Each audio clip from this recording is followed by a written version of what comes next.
Hello everyone, welcome back to my channel. आज हम देखेंगे concept, definition of concept and stages और steps of concept.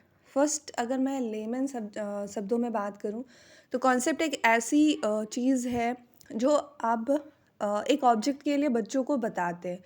Suppose अगर आपको क्लास में बच्चों को एडिशन पढ़ानी है तो आप बच्चों को बताएंगे कि आपके पास, आप एग्जांपल्स देंगे कि आपके पास अगर 2 पेंसिल्स हैं और हमने अगर आपको 2 पेंसिल और दे दी तो 2 + 2 कितना हो जाएगा, बच्चे आपको बता देंगे कि इसका आंसर 4 होगा। उसी तरीके से जब इस टाइम पे जो उन्होंने थ्योरी अप्लाई करी है, जब वो इस थ्योरी को दूसरे सिचुएशन पे अप्लाई करेंगे तो वो प्रीवियस कॉन्सेप्ट से ही अप्लाई करेंगे कि हाँ, एडिशन में हमने ये सीखा था, तो इस केस में भी हमें यही कॉन्सेप्ट अप्लाई करना है। अब हम डेफिनेशन देख लेते हैं। The process by which we discover the feature और features which are common to a large number of objects and associated these with symbol which thereafter may be applied to other similar objects is called concept formation। जो concept हमने एक situation के लिए बनाई, उसी concept को अगर हम दूसरे सिचुएशन पे अप्लाई कर रहे हैं तो वो हमारा हो जाता है कॉन्सेप्ट फॉर्मेशन। हमें बार बार कॉन्सेप्ट को फॉर्म नहीं करना पड़ता, हमारी कॉन्सेप्ट एक ही बार बनती है और उसी कॉन्सेप्ट पे हमारी कंटिन्यूसली पढ़ाई चलती रहती है। आप लोगों ने भी बचपन में कई सारे कॉन्सेप्ट बनाए होंगे जिसके बेसिस पे अभी आपकी एजुकेशन चल रही है। नेक्स्ट हम देखेंगे स्टेजेस और स्टेप्स।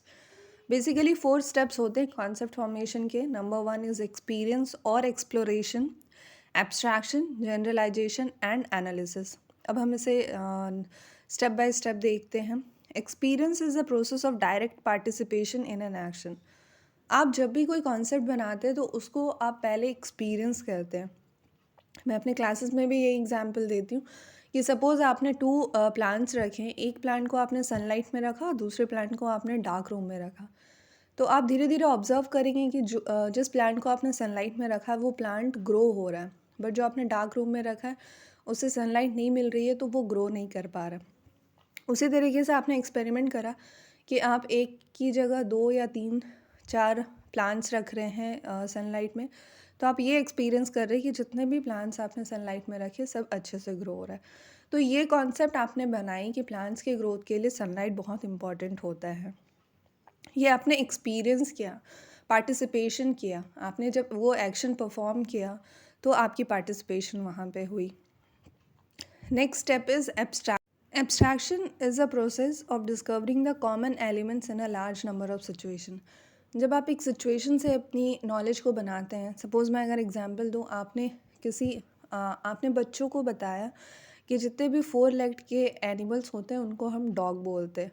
तो बच्चे के मन में ये कॉन्सेप्ट बन गई कि जितने भी एनिमल्स को वो देखेंगे जिनके 4 लेग्ड हैं वो डॉग्स ही होते हैं।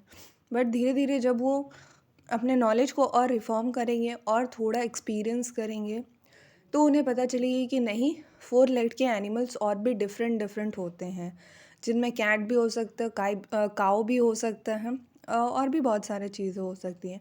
तो एब्स्ट्रैक्शन होता है जब आप कॉमन चीज़ों में एक नॉलेज को बिल्ड करते हो, तो उससे भी आपकी कॉन्सेप्ट फॉर्मेशन में हेल्प मिलती है। अगर आपको सिर्फ इतना बताया जाए कि 4 लेग्ड वाले एनिमल्स को हम डॉग ही बोलते हैं, तो आप कई दिनों तक या जब तक आपके नॉलेज को रिफॉर्म ना करा जाए आप यही सोचोगे कि आप 4 लेग्ड वाले एनिमल्स को हम डॉग ही बोलते हैं।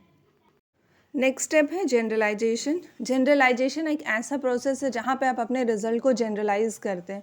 जैसे कि मैंने प्रीवियस एग्जांपल आपको दिया था कि आप प्लांट्स को जब सनलाइट में रखते हैं तो आप प्लांट की ग्रोथ हो जाती है, उसी प्रोसेस को आप जनरलाइज कर सकते हैं हर प्लांट के लिए।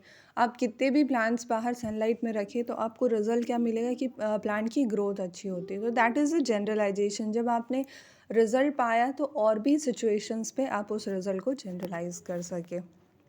सेम वे अगर आपकी एक कॉन्सेप्ट फॉर्मेशन हो रही है तो एक सिचुएशन में जो आपने कॉन्सेप्ट फॉर्म किया है, आप उसी कॉन्सेप्ट को दूसरे सिचुएशन पे भी अप्लाई कर सके और अपने रिजल्ट को जनरलाइज कर सके। नेक्स्ट स्टेप और स्टेज इज़ एनालिसिस। एनालिसिस आप एक तरीके से बोलो तो जो आपने कॉन्सेप्ट फॉर्मेशन की है या जो भी कॉन्सेप्ट आपने बनाई है उसको एप्लीकेशन फॉर्म में आप जब यूज़ करते हो, that is your analysis. Suppose आपने बच्चों को जब एडिशन पढ़ाया तो वो कॉन्सेप्ट बच्चों को समझ में आया या नहीं आया, ये आप एनालिसिस कैसे करोगे? आप बच्चों को इवैल्यूएट कर सकते हो और आप पता कर सकते हो कि आपने जो कॉन्सेप्ट बनाने की कोशिश करी है वो बच्चों में फॉर्म हुआ या नहीं हुआ।